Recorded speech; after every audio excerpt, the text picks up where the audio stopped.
최근에 그 실천신대 정재영 교수님이라는 분이 쓴 칼럼을 제가 읽다가 참 거기서 참 많은 그 생각하는 한 대목이 있었는데요. 이제 그 글에는 이제 기독 청년과 관련된 설문조사 결과가 이제 쭉 열거가 되는데 그 한 대목에 그 제 눈에 이제 이게 확 띄어든 게 있었는데 이런 내용입니다. 고등학교 졸업 이후에 교회를 다닌 비율은, 그러니까 고등학교 졸업 이후에 교회를 다닌 비율은 13%밖에 되지 않았다. 이 새신자가 별로 없었다는 이야기 아닙니까? 그러니까 전부 이제 뭐 모태신앙 또 뭐 유년부부터 또 학년 전서부터 교회를 다녔고 이제 고등학교 졸업 이후에 교회를 다니기 시작한 분들은 13%밖에 되지 않았다. 그래서 이제 늘 이제 그 들려지던 이 전도가 잘 안 된다. 뭐 이런 이야기가 이제 이 통계로 좀 이제 확인이 된 것 같아서 마음이 참 씁쓸했습니다. 그런가 하면은 이 교회에 새신자가 별로 이제 등록을 잘 안 한다는 이것도 참 마음에 그 아픔과 염려가 있었지만 그 교수님이 쓴 글에서 이 교회 다니는 청년들의 인식조사 이 부분에 대해서도 제가 마음에 큰 우려가 생겼는데요. 내용 중에 이런 설문조사가 있었습니다. 성경 말씀을 지키며 살면 이 사회에서는 성공할 수 없다. 이런 인식을 가진 청년들이 40.4%라는 겁니다. 그런가 하면은 또 이런 항목이요. 내 주위에는 성경 말씀을 지키며 사는 사람이 별로 없다. 이렇게 응답한 청년이 무려 61.7%라는 겁니다. 그러니까 지금 이 교회의 청년들이 전도도 잘 안 될 뿐만 아니라 교회 다니는 청년도 교회의 영향을 별로 받지 않는다. 여러분 이 대목이 진짜 슬프지 않습니까? 내 주위에는 성경 말씀을 지키며 사는 사람이 별로 없다. 이런 인식을 가지고 있는 거 이게 지금 심각한 상황이라 생각합니다. 뭐 이런 설문조사가 아니더라도요, 지금 코로나19 이후로 뭐 이 한국 사회가 한국 교회에 대하여 이 신뢰하는 신뢰도가 점점 심각할 정도로 떨어지고 있다. 이것도 지금 보통 문제가 아닙니다. 최근에도 목회 데이트 연구소가 낸 설문조사에 보니까요, 한국 교회를 매우 혹은 약간 신뢰한다. 이 한국 교회를 신뢰한다. 여기에 응답한 사람은 21%밖에 되지 않고요. 여기에 반해가지고 한국교회를 별로 혹은 전혀 신뢰하지 않는다 이렇게 응답한 경우가 76%가 되었다는 겁니다. 더 슬펐던 거는 교회 다니지 않는 분들이 나는 교회를 신뢰한다 이렇게 응답한 비율이 9%밖에 안 된다는 겁니다. 이게 왜 심각합니까? 우리 모두는 사명이 있잖아요.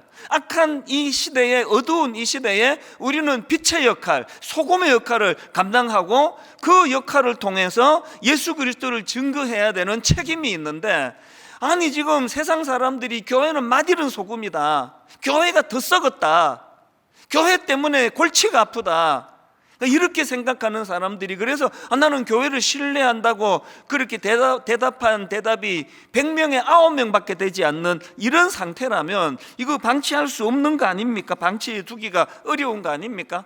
그래서 우리 모두가 다 정말 고뇌해야 됩니다. 어떻게 하면은 잃어버린 이 신뢰를 되찾을 수 있을까?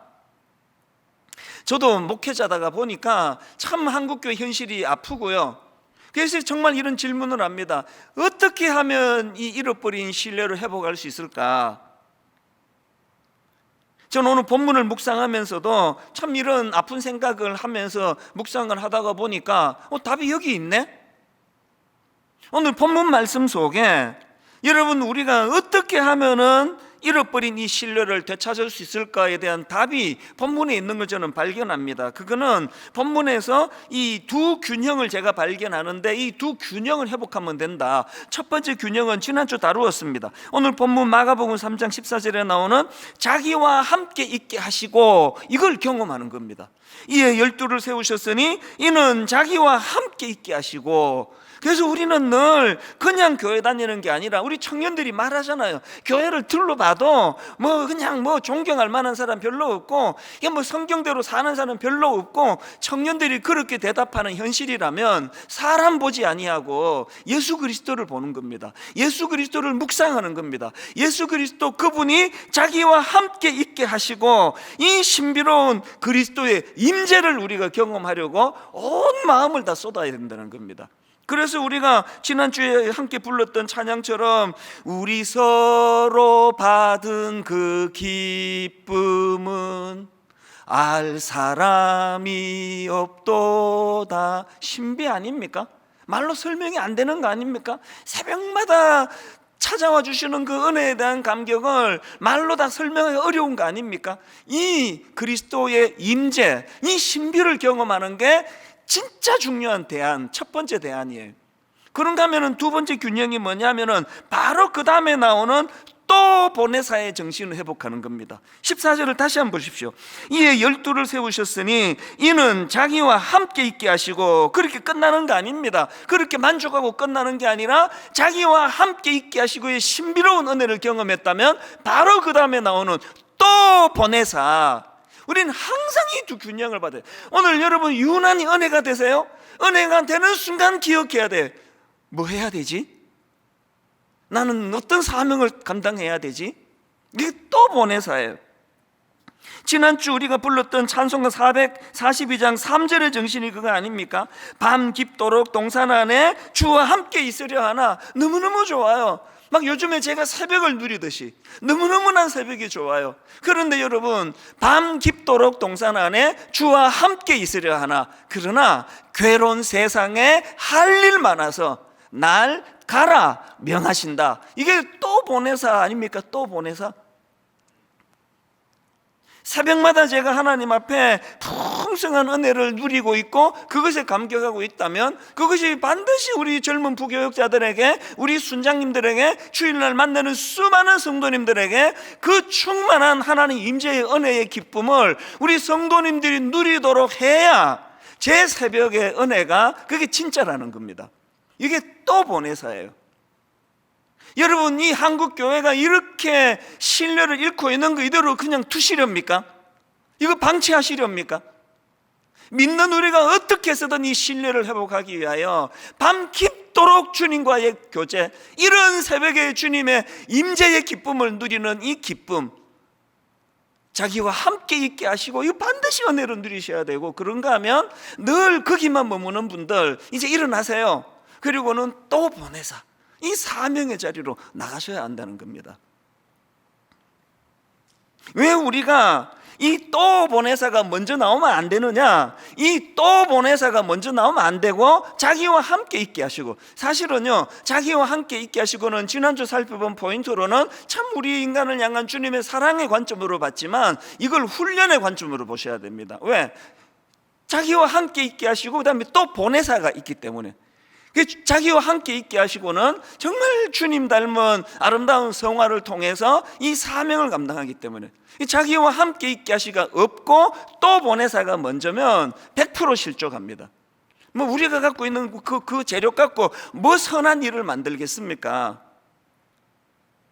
저는 설교하는 목사 입장에서 로이드 존스 목사님이 쓰신 책입니다. 설교와 설교자, 이 책에 대해서 전 종종 저는 이 책을 들여다보면서 저를 점검하는데요, 그 책에 보면은요, 이 진정한 설교라면 꼭 갖추어야 될 몇 가지 특징들을 적어놓은 대목이 나오는데, 그 중에 여러분, 이 진정한 설교의 첫 번째 요소로 꼽는 게 뭔지 아십니까? 설교자의 인격이랍니다. 이걸 설명하면서 그 책에서 필립스 브룩스의 말을 인용하는데 이런 표현을 제가 발견했습니다. 인격을 통과한 진리. 이게 얼마나 제게 자극이 되고 도전이 된지 모릅니다. 목사의 입술만 통과하는 진리, 그거 아니래요. 목사의 인격을 통과한 진리래요.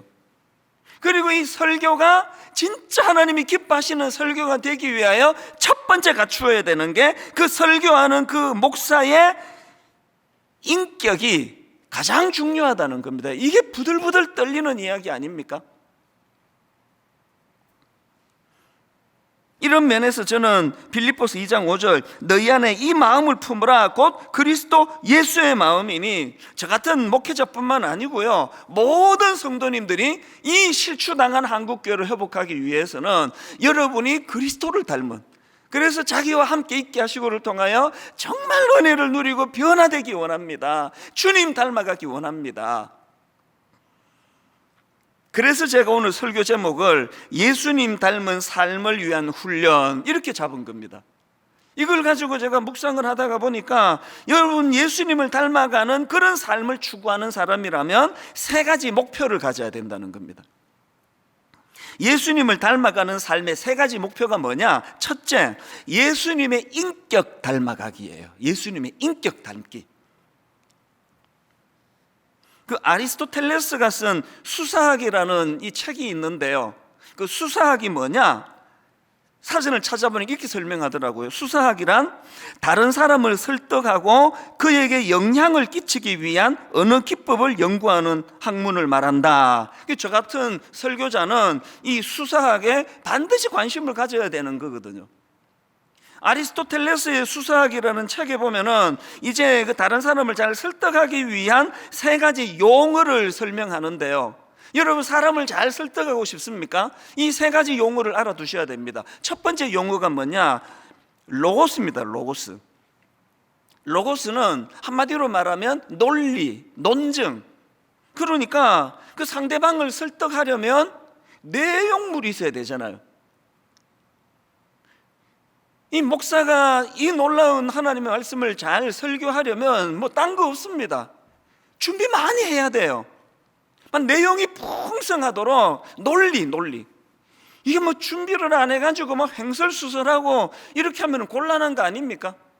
그래서 단에 올라오기 1분 전까지 다듬고 또 다듬고 전체 흐름을 보고, 하나님 오늘 제가 이 논리를 펴나갈 때 성령님 제 입술에 개입해 주시기를 원합니다. 너무너무 사모하는 거거든요.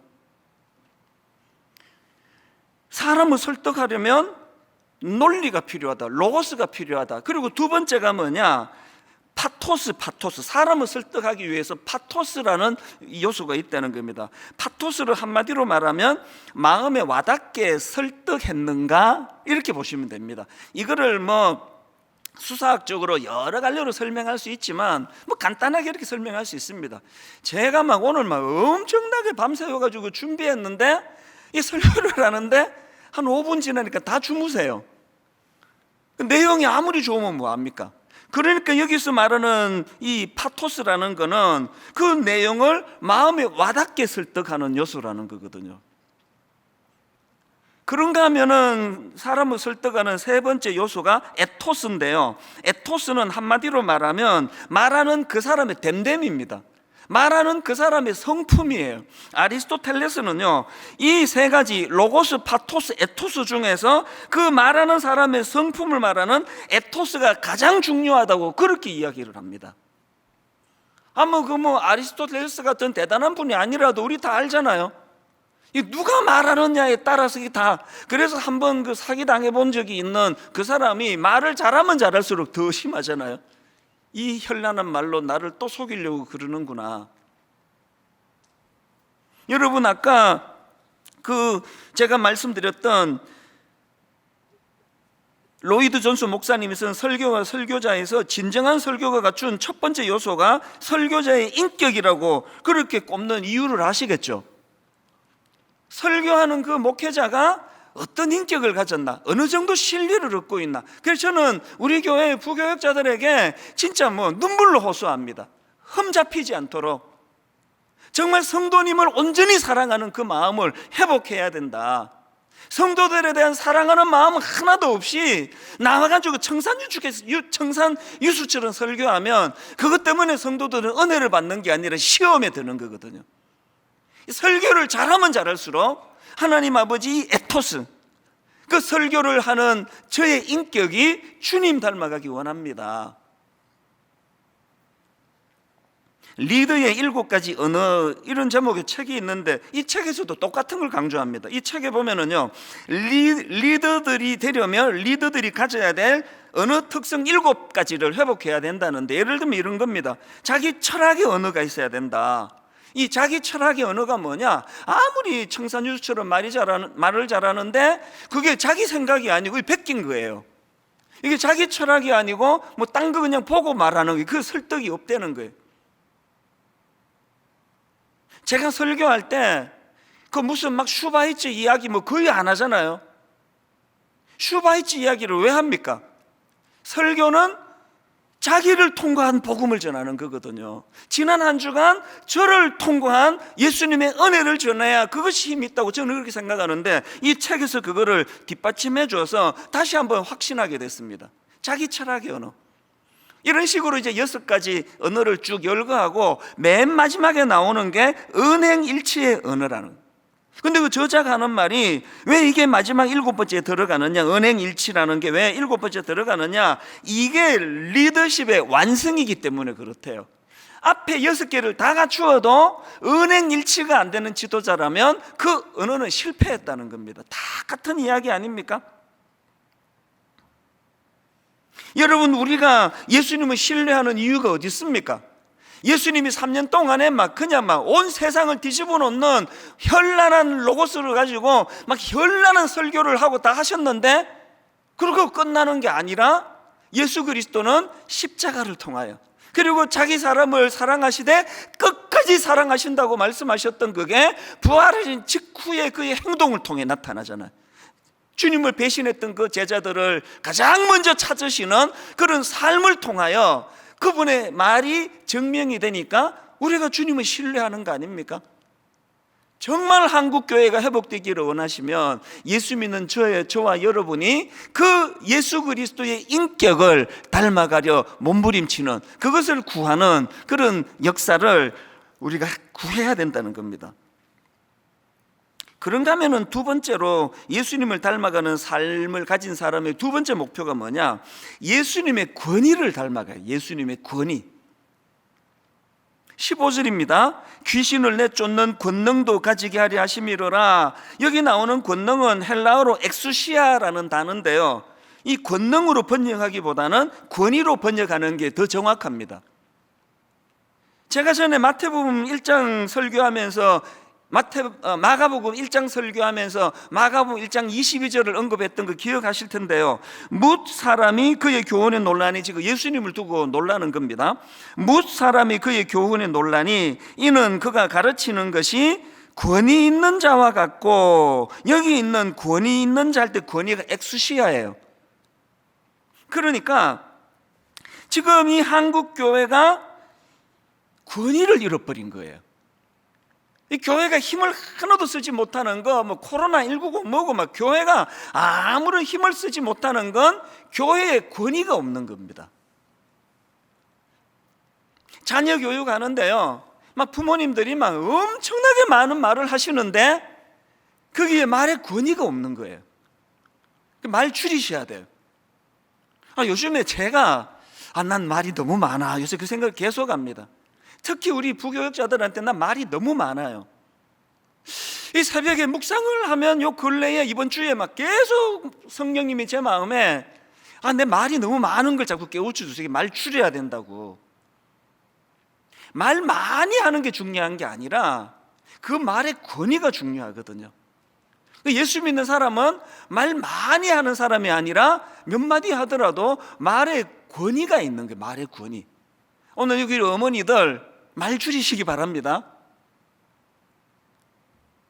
말을 줄이고 그 말에 주님의 권위, 이 권위, 그 예수 믿는 사람이 반드시 회복해야 되는 게 이게 바로 주님의 엑수시아, 이 권위를 회복해야 되는데, 이런 의미에서 저는 오늘 본문에 나오는 이 엑수시아라는 권위라는 이 말과 관련해서 3가지로 제가 한번 정리를 해봤는데요, 첫 번째, 여러분이 성경이 말하는 엑수시아, 이 권위는요, 예수 그리스도의 엑수시아를 의지할 때만 나타나는 권위라는 겁니다.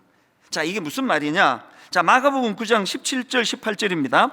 무리 중에 하나가 대답하되 선생님, 말 못하게 귀신 들린 내 아들을 선생님께 데려왔나이다. 귀신이 어디서든지 그를 잡으면 그 꿇어져 거품을 흘리며 이를 갈며 그리고 파리해지는지라 내가 선생님의 제자들에게 데리고 내쫓아 달라 하였으나 그들이 능히 하지 못하더이다.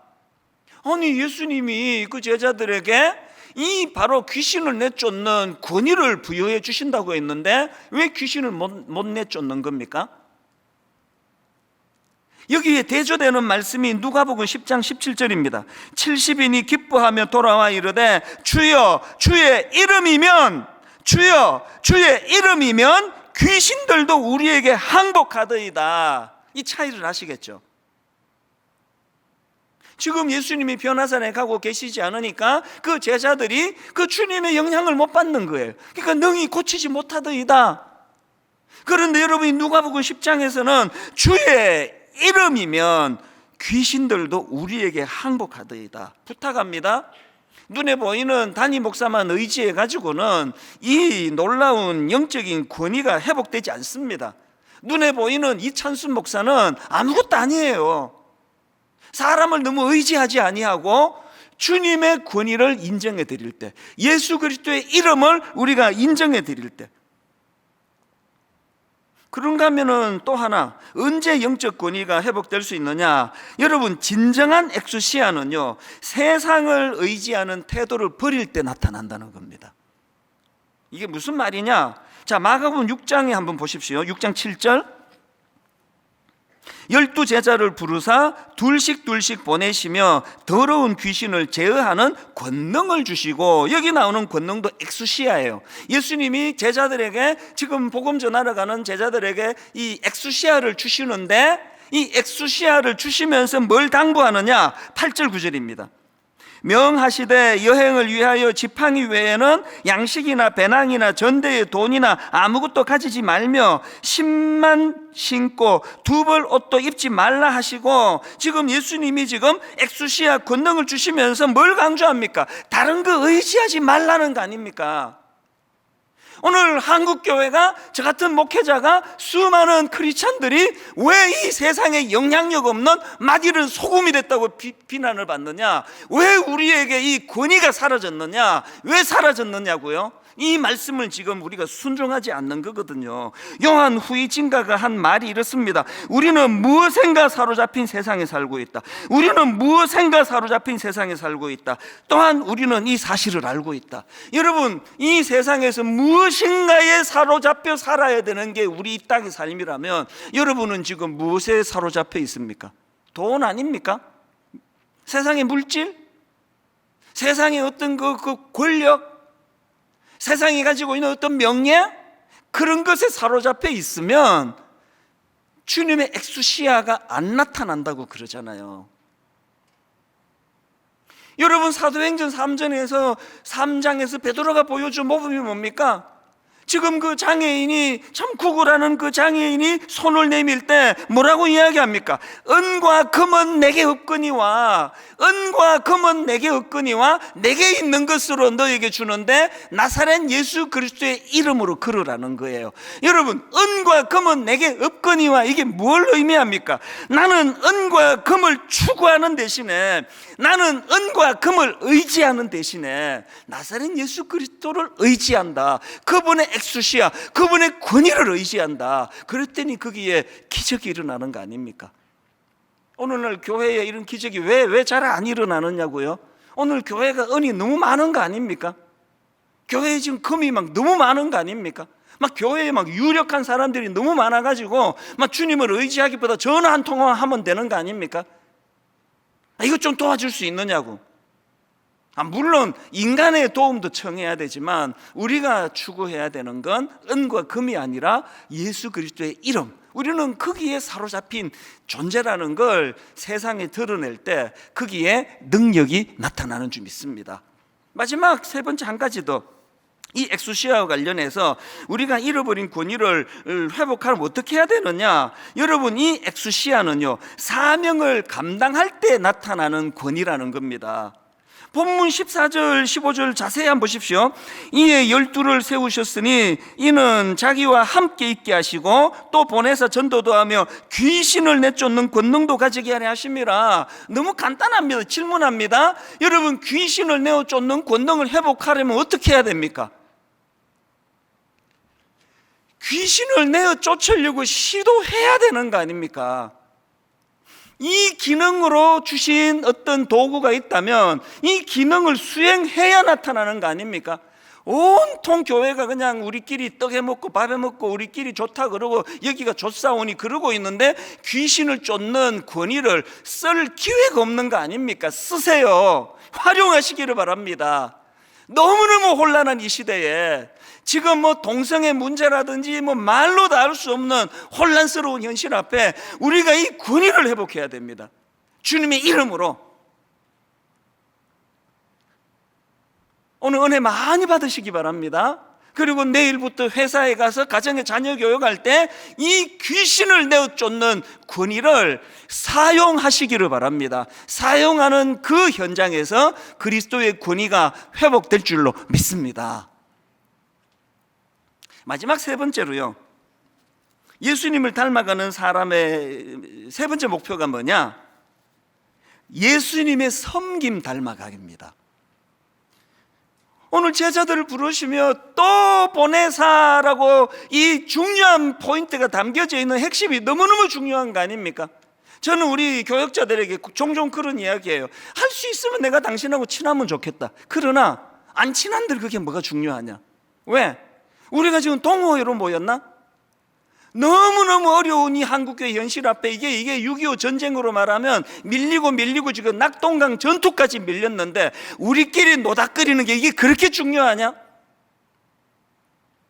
우리 모두가 다 이 시간에 또 보내사가 이루어지지 않는 현실, 세상에 교회를 신뢰한다고 말하는 사람들이 9%밖에 없는 이 현실 앞에 이 노닥거릴 정신이 있습니까? 정말 주님의 섬김을 회복해야 돼요. 저는 최근에 그 전염병과 마주한 기독교, 이 책은 막 여러 저자가 이제 조금씩 글을 써놓은 건데요, 거기에 저는 이상규 교수님의 글을 읽다가 그 초대교회 첫 3세기 동안에 크게 그 두 차례의 그 국제적인 전염병이 발생했다, 그 내용을 제가 전에 한번 그 코로나19가 터지자마자 로드니 스타크라는 사회학자의 책을 인용해서 한번 말씀드린 적이 있거든요. 그 내용이 여기 담겨 있더라고요. 두 번에 걸친 역병, 1차 역병은 165년 겨울에 발생한 역병인데요, 무려 15년 동안 지속이 돼. 우리 1년 지속하는데 막 답답해 죽을 것 같은데 15년을 지속했답니다. 그리고 로마 제국 인구의 3분의 1에서 4분의 1이 목숨을 잃었다 할 정도로 끔찍했던 역병이었고요, 2차 역병도 끔찍하게 마찬가지입니다. 249년도에 시작이 됐는데 로마에서만 하루에 5,000명이 죽었다.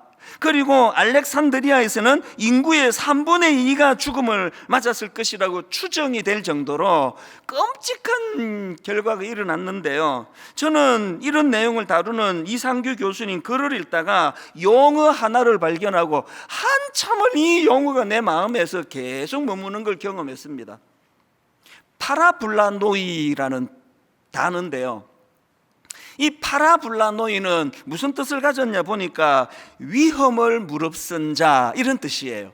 근데 왜 이 위험을 무릅쓴 자라는 뜻을 가진 파라블라노이가 내 마음속에 이렇게 맺혔냐 하니까 이게 이 파라블라노이가 초기 기독교 성도들에게 불려진 별명이라는 겁니다. 아니, 왜 예수 믿는 초기 성도들이 이런 별명을 받았느냐 하니까요, 그들은 그 당시 역병이 엄청 막 사람을 죽이고 그럴 때 이 감염의 위험을 무릅쓰고 역병에 걸려 죽어가는 수많은 사람들을 목숨 걸고 간호하는 이런 일을 행했기 때문에 그 크리스찬의 별명이 위험을 무릅쓴 자라는 뜻을 가진 파라블라노이라는 겁니다. 너무 영광스럽지 않습니까? 오늘 지금 코로나19가 터지고 교회의 공신력이 점점 떨어지는 거하고 너무 대조적이지 않습니까? 여러분, 우리가 예배를 얼마나 편하게 잘 드리느냐보다 중요한 거는 이 역병을 그리스도인들이 이런 별명을 얻어가지고 위험을 무릅쓰고 우리 그리스도인들이 코로나19를 멈추는 일에 결정적인 일을 했다. 이걸 만들어내야 되는 거 아닙니까? 그 교수님에 의하면은요, 초기 기독교가 이 두 번의 역병을 거치면서 예수 믿는 사람이 확 늘었다는 겁니다. 이런 점에서 저는 작년 코로나가 한창 기승을 부릴 때 너무너무 아름다운 사진 한 장을 제가 봤습니다.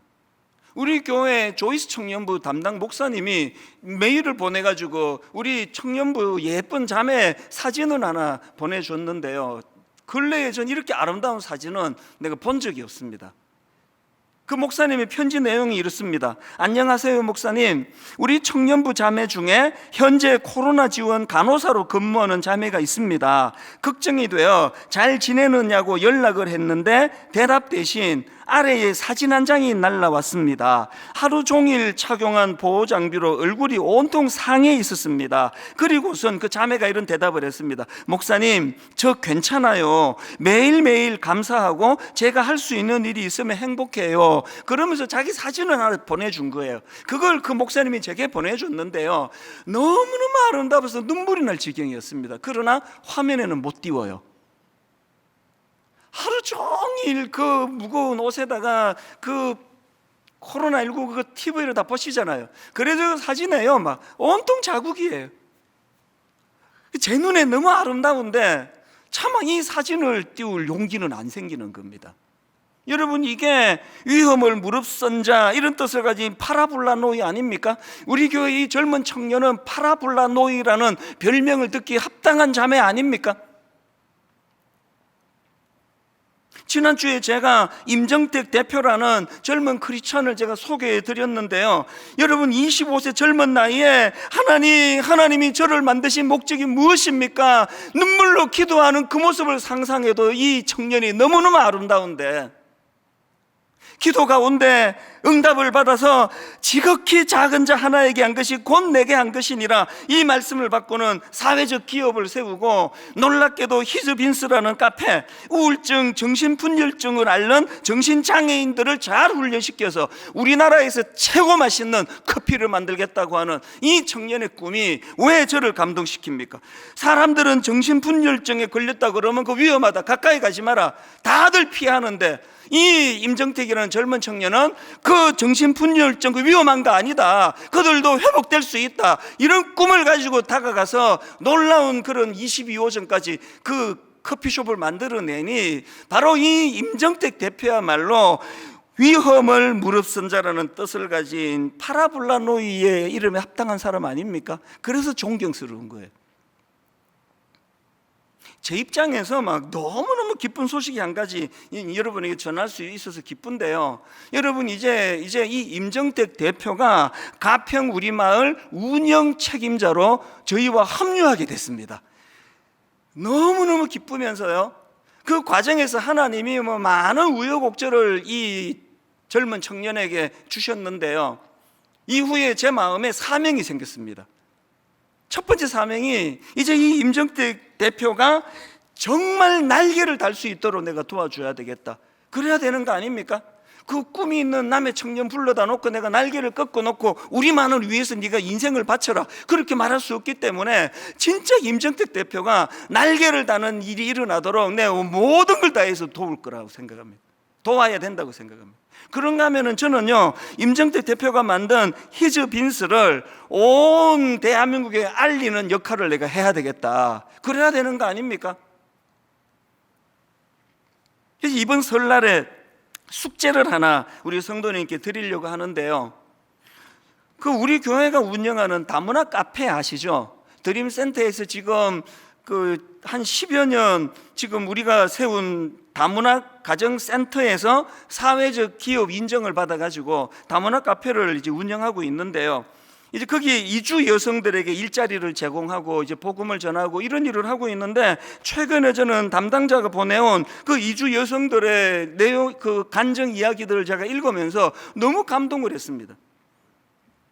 러시아에서 온 이주 여성 이야기, 베트남에서 온 어느 이주 여성 이야기, 필리핀에서 온 또 어느 이주 여성 이야기를 보면서 너무 감동이 되는 겁니다. 그 다문화 카페를 통해 낯설고 물선 이 남의 나라에 와가지고 그들이 일자리를 구하고, 그리고 분당 우리의 성도님들이 정성 어린 멘토링을 받아가지고 한국 사회와 문화에 적응하는 데 큰 도움을 받고, 무엇보다도 그 과정에서 예수 그리스도를 만났다고 하는 이 가슴 뜨거운 결과들을 제가 쭉 글을 보면서 너무 마음이 기뻤습니다. 숙제가 뭔가 하면은요, 지금 이 코로나19로 다문화 카페가 지금 문을 못 연 지가 거의 1년이 됐지 않습니까? 물론 분당 우리 교회가 무조건 책임을 집니다만, 우리 모든 성도님들에게 이번에 이제 이 다문화 카페에서 설 선물 세트 통신 판매를 한다는 겁니다. 거기에 이제 더치커피 세트와 과일청 세트를 이제 통신으로 인터넷으로 판매를 한다는데, 제가 아까 임정택 대표 히스빈스를 잘 알리고 싶다고 그랬잖아요. 요새 무슨 콜라보 이런 용어들을 많이 쓰는데, 이번에 우리 교회가 하고 있는 다문화 카페하고 히스빈스가 손을 맞잡고 히스빈스의 커피를 우리가 납품을 받아가지고 이제 이 더치커피 세트를 판매를 하는 겁니다. 여러분, 저 히스빈스의 이 더치커피 맛은요, 제가 보장을 합니다. 그리고 맛이 좋아서 사라는 게 아니에요. 오늘 여러분 곳곳에서 이 어려운 가운데 정말 주님의 이름을 의지해서 파라블라노의 위험을 무릅쓴 자라는 이런 꿈을 가지고 있는 분들을 우리가 도와야 되는 거거든요. 그래서 제가 오늘 이 상품을 소개해 드리려고 하는데요, 화면으로 제가 막 눈으로 잘 보시라고, 제가 오늘은 좀 약장사 같긴 한데요, 제가 약장사도 좋습니다. 이런 일에는 괜찮습니다. 저 선물 세트를 2만 원에 모십니다. 이번 설뿐만이 아니고요, 통신으로 저거 하나를 판매해 주면 참 남의 나라와, 저도 미국에 이민 갔을 때 초라한 참 눈물 젖은 빵을 먹던 나그네 시절이 있었잖아요. 등 한 번 두드려만 줘도 용기가 생기더라고요. 그리고 부탁을 드립니다. 검색해가지고 히즈빈스 매장이 여러분 집 주변에 있으면 찾아가서 커피 한 잔 사주세요. 거기에 여러분 너무 지금 우리 장애인들이 이런저런 어려움을 감수하면서 자꾸 일으키고 있는, 그런데 우리가 한번 커피 한 잔 팔아주는 것이 그들 등을 두드려주는 일입니다. 결론을 오늘 이렇게 맺기 원합니다. 사실 제 어깨를 짓누르던 3가지 무거운 짐이 있었거든요. 하나는 1만소 파송운동, 지난 8년 9년 잠을 이루지 못할 만큼 무거운 짐이었고요. 또 하나는 가평 우리 마을, 정말 여기에 약자들을 섬기는 이런 가치를 구현하려는데 너무 힘들었습니다. 이제 이 2가지 짐은 제가 이제 벗기 시작했습니다. 1만소도 파송운동, 성도님들의 기도가 이제 막 제 귀에 들리기 시작하고요, 무엇보다도 30명의 예비 단임 목사님들 모임을 가지면 가질수록 춤을 통해서 그들의 마음의 그 뜨거움이 전달이 되기 때문에 이제 제가 좀 안심하기 시작했고요. 가평 우리 마을은 임정택 대표가 여기에 합류하도록 하나님이 길을 열어주시는 것을 보면서 하나님이 붙잡고 계신다. 이제 내가 그거 생각하면 발 뻗고 잠이 와요. 남은 숙제가 하나 있습니다. 드림센터를 사회에 환원하기로 했는데 2년 남았습니다. 저 드림센터를 성도님들의 피 같은 헌금으로 구입한 드림센터를 누구에게 이게 기증을 하고 환원을 했더니 막 파리만 날리고 있다. 그건 제가 죄를 짓는 거 아닙니까? 그래서 저는 이제 오늘부터 여러분 함께 기도 부탁을 드립니다. 하나님, 저 드림센터가 진실로 다음 세대 젊은이들을 살리고 청소년들을 살리는 도구가 되게 하여 주시기 원합니다. 저곳에서 4가지 기둥을 말씀드렸잖아요. 목회자 청년, 크리스찬 청년, 난크리스찬 청년, 장애인 청년, 그들이 저곳에서 꿈을 꾸고 그들이 거기에서 치유와 회복이 일어날 수 있도록 우리가 기도하면 일어난다고 믿습니다. 가평우리마을 임정택 대표가 합류하게 된다고 꿈이나 꿨겠습니까? 가평우리마을 세상의 이랜드라는 고마운 기업이 거기에 전문가 직원 2명이나 파송을 해서 아무런 대가도 없이 지금 전적으로 우리를 도와주는 일이 생길 줄 어떻게 알았냐고요. 기도하면 하나님이 사람을 붙여주십니다. 오늘의 결론은 여러분, 예수님의 인격 닮아가기, 예수님의 권위 닮아가기, 예수님의 섬김 닮아가기, 이 모든 주님 닮아가는 역사가 일어나기 위하여 자기와 함께 있게 하시고, 아버지 이 은혜를 저와 우리 자녀들에게 허락해 주시기 원합니다. 그래서 오늘 주님이 함께 하시는 자들이 누리는 평안을 노래하고 싶은데요, 찬송가 412장입니다. 내 영혼의 극히 깊은 데서 맑은 가락이 울려나네. 평화로다. 누가 주시는 평화입니까? 하늘 위에서 내려오네.